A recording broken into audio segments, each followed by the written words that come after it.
Okay mister Mahesh, bodies okay, male body perfectly okay. But me wife body, I mean female body కాస్త తేడాగా ఉంది. Okay, manage చేయొచ్చు.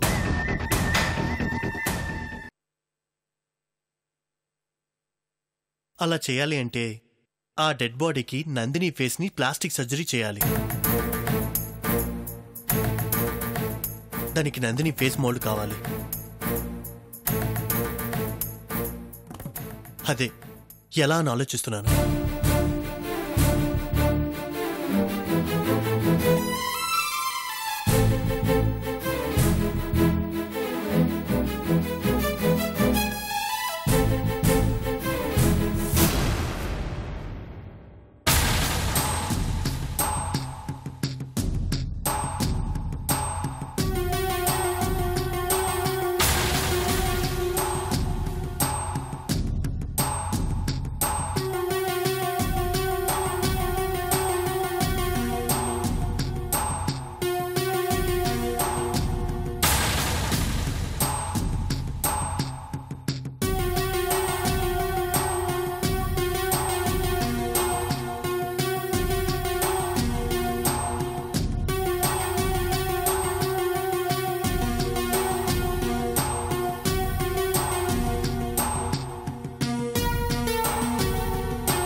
అంతా బాగానే జరిగింది.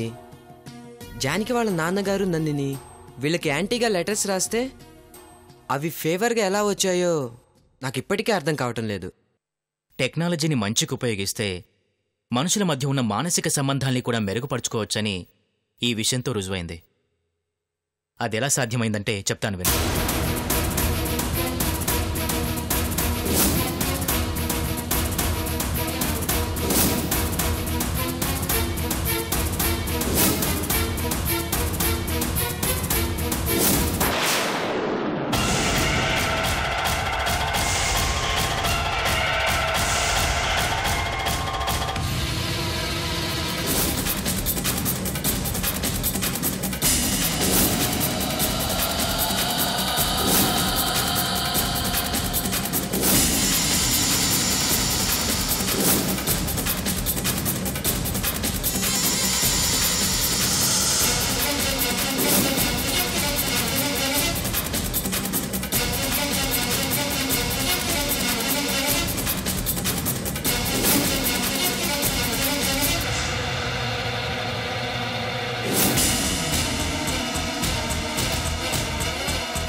కంప్యూటర్ గ్రాఫిక్స్ పరిజ్ఞానంతో ఈ విధంగా చేయడం జరిగింది.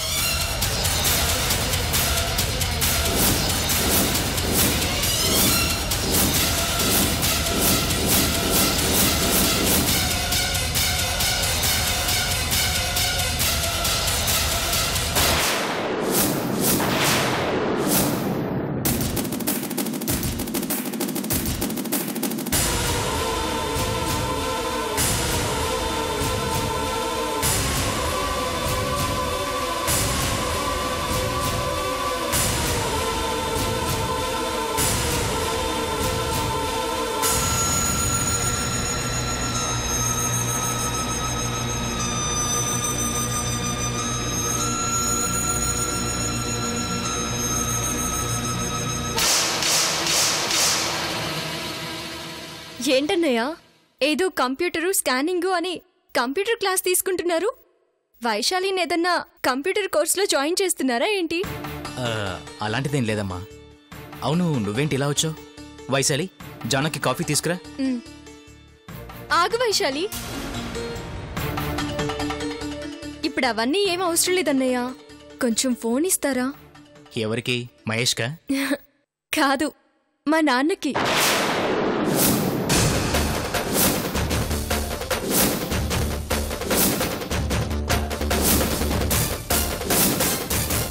మీ నాన్నగారిగా ఇప్పుడెందుకు? కంగారు పడతావెందుకు? లెటర్స్ నువ్వు కూడా చూసావు కదా. ఇప్పుడు మా నాన్న చాలా హ్యాపీగా ఉన్నారు. నన్ను ఒప్పుకున్నారు. నేను మహేష్ భార్యాభర్తలమని ఒప్పుకున్నారు. నేను కూడా నాన్నతో మాట్లాడి చాలా రోజులైంది. అయినా నువ్వెందుకు కంగారు పడుతున్నావు?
హలో నాన్న,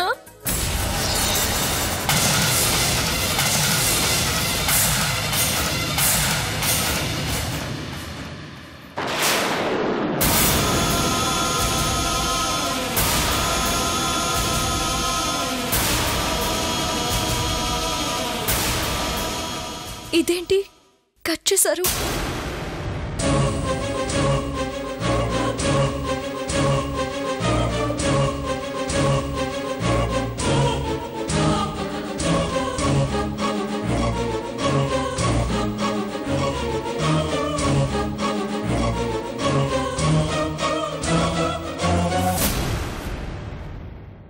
ఇప్పుడు వద్దులేమ్మా. ఆయనకి నీతో మాట్లాడడం ఇష్టం లేదేమో. అదేంటి? లెటర్ రాశారుగా, ఒప్పుకున్నారుగా, ఎందుకు ఇష్టం ఉండదు? జానకి నీకు అర్థం కావడం లేదమ్మా. కేవలం మీ ఇద్దరిని భార్యాభర్తలుగానే ఒప్పుకున్నాడు. నువ్వు ఆయనకి చెప్పకుండా వచ్చేసావని, ఆయనకి నీ మీద ఇంకా కోపం పోలేదని విజయ్ నీకు చెప్పాడుగా. ఇంకా ఎందుకు ఫోన్ చెప్పు? చెప్పాడనుకో, కానీ నేను మా నాన్నకి సారీ చెప్తే నాతో మాట్లాడతారేమో. కొంచెమైనా కోపం తగ్గుంటుందిగా. ముందు నేను మాట్లాడాలిగా. మాట్లాడకపోతే నాది తప్పవుతుంది. అసలు నేను ఇలా ఎందుకు చేయాల్సి వచ్చిందో, నేను ఎక్కడున్నానో, ఎలా ఉన్నానో ఇవన్నీ నాన్నకి తెలియాలి కదా.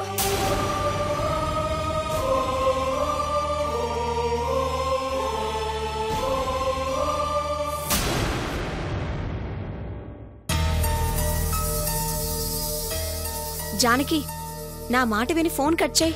మళ్ళీ ఎందుకు ఆయన్ని అనవసరంగా బాధ పెట్టడం? ఒకవేళ కోపంతో ఆయన నిన్నేవేనా అంటే దానికి నువ్వు మళ్ళీ బాధపడ్డం అవసరమా? ఏమీ కాదు, మా నాన్న నన్ను ఏమీ అనడు. ఒకవేళ అంటే అనని, మా నాన్నేగా, నన్నేగా.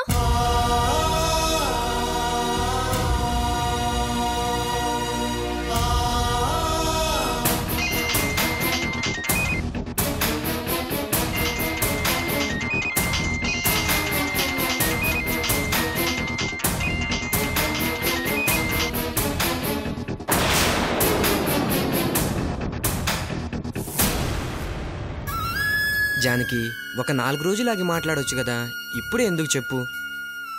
4 రోజులాగినా మేమిద్దరమే మాట్లాడుకోవాలి, ఇదే మాట్లాడుకోవాలి.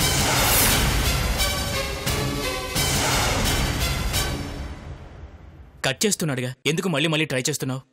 లేదు, ఆయన ఫోన్ లిఫ్ట్ చేసేంత వరకు నేను ట్రై చేస్తూనే ఉంటాను.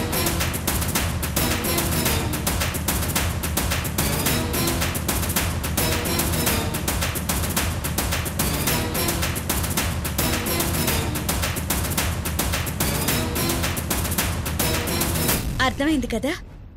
ఒక మనిషి ఫేస్ నుంచి ఆ మనిషి ఫేస్ మౌల్డ్స్ ఎలా తయారు చేస్తారు అనేది, ఆ మౌల్డ్స్ తయారు కావాలంటే నేను చెప్పిన క్రీమ్స్ అప్లై చేయాలి. అవి నేను తెప్పించి ఏర్పాటు చేస్తాను. నువ్వు ఒక పంచే మహేష్, అరకులో నీకు ఒక ఫ్రెండ్ ఉన్నాడని చెప్పావు కదా? పటాబి. అతనికి ఫోన్ చేసి విషయం చెప్పు. ఏ క్షణంలోనైనా మనకి జానికి మౌల్డ్ అవసరం అవుతుంది, రెడీగా ఉండమని చెప్పు. జానికి అప్డేట్స్ మొత్తం మనకి ఎప్పటికప్పుడు తెలుపుతూ ఉండమను.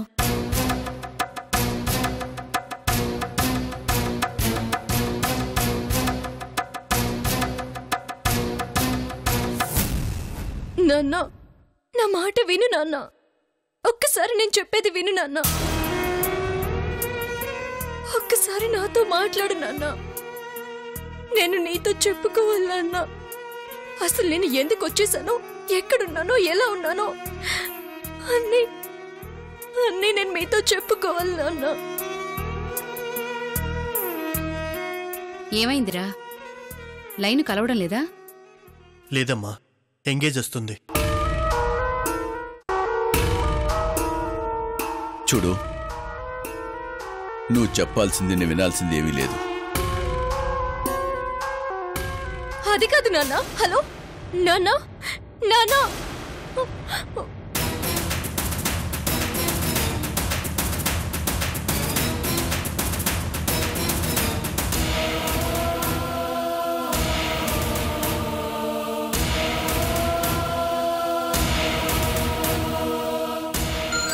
విజయ్,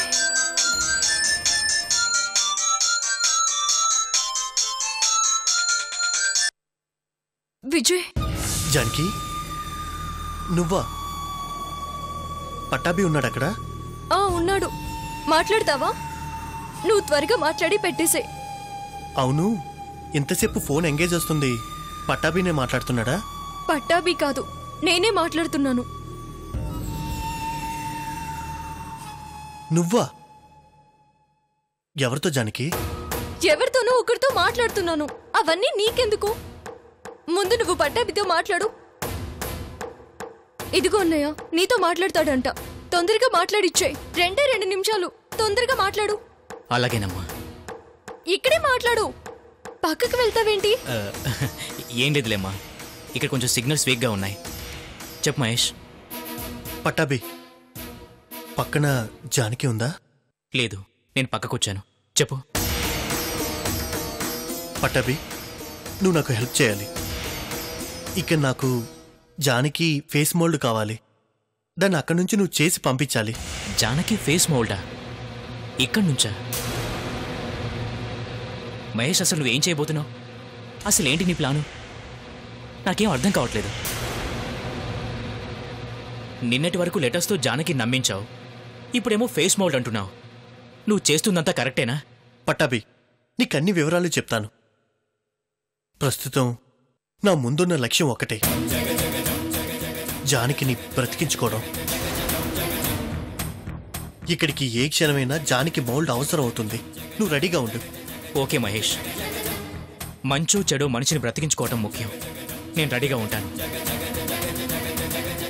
కానీ ఇప్పుడు జానకి ఎవరితో ఫోన్ మాట్లాడిందో తెలుసా నీకు? ఎవరితో? వాళ్ళ నాన్న హరిగారితో.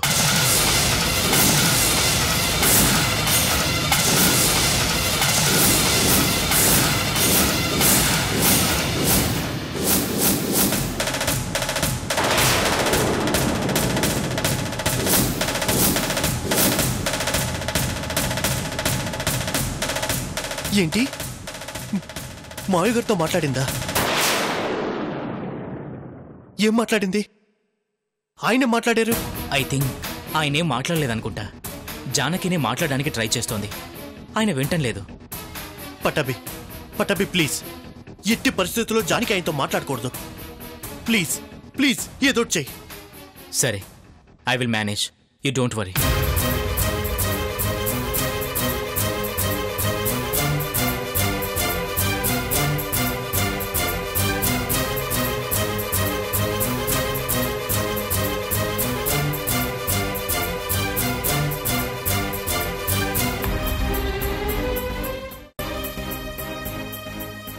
సర్లే జానకి, నువ్వు వెళ్ళి రెస్ట్ తీసుకో. నాకు కొంచెం బయట పనుంది. విజయ్ ఏం మాట్లాడాడు? ఏం మాట్లాడతాడు? నీ గురించే. ఎలా ఉన్నావు, ఏం చేస్తున్నావు, తిన్నావా లేదా, జాగ్రత్తగా చూసుకో అన్నాడమ్మా. నీ గురించే వాడి ఆలోచనంతా. ఎందుకు? నేనిప్పుడు బాగానే ఉన్నానుగా. చెప్పావా ఆ మాట? చెప్పానమ్మా, నీకేం పర్లేదని చెప్పాను. అంతేలే, మనశ్శాంతిగా వెళ్ళిపోతానుగా. నువ్వు మాటి మాటికి ఎందుకు ఆ మాట అంటున్నావు? నువ్వు అలా అనకూడదమ్మా. సరే, నువ్వు వెళ్ళు. వెళ్తానులే. జానకి, నా మాట వినమ్మా, ఇప్పుడొద్దు ప్లీజ్. నువ్వుండన్నయ్యా.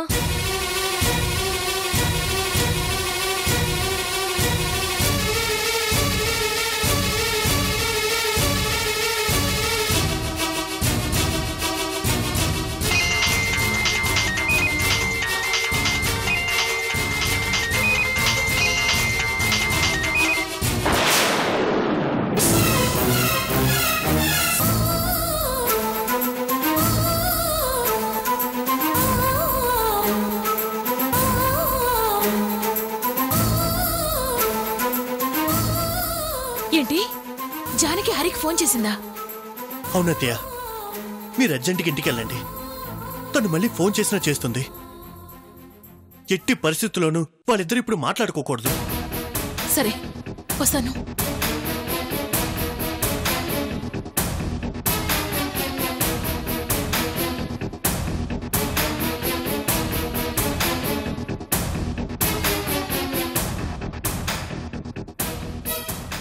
మహేష్, అంతా మంచి జరుగుతుందిరా, నువ్వు టెన్షన్ పడుకో.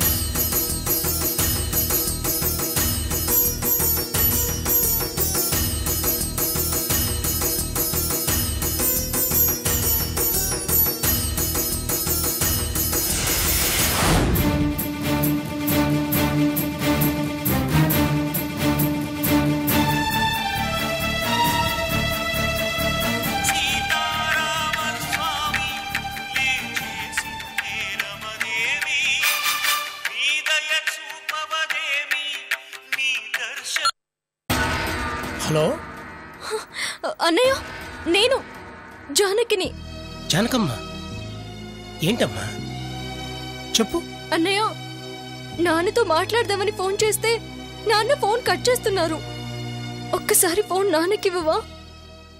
అలాగేనమ్మా.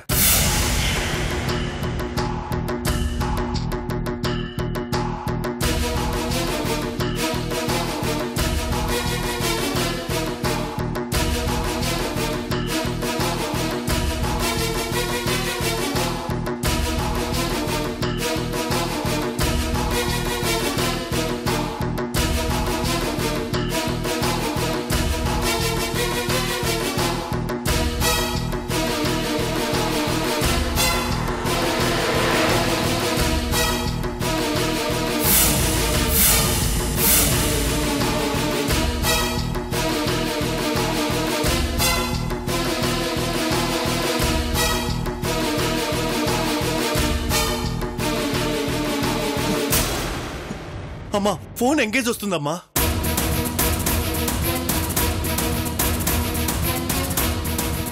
జానకి ఖచ్చితంగా మావయ్యతోనే మాట్లాడుతూ ఉంటుంది. నాకెందుకు చాలా టెన్షన్గా ఉందమ్మా.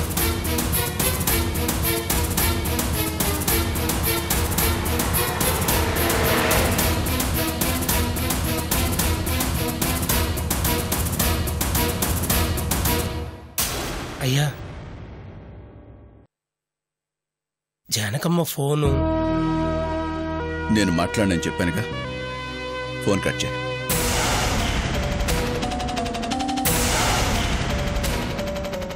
నేను చెప్తున్నందుకు నన్ను క్షమించండి అయ్యా.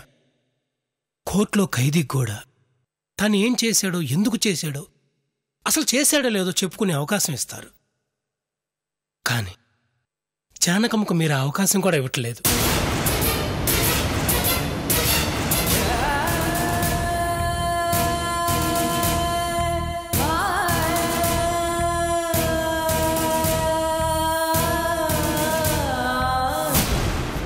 ఈ మధ్య తమరు ఇంట్లో కంటే బయట ఎక్కువ తిరుగుతున్నారు.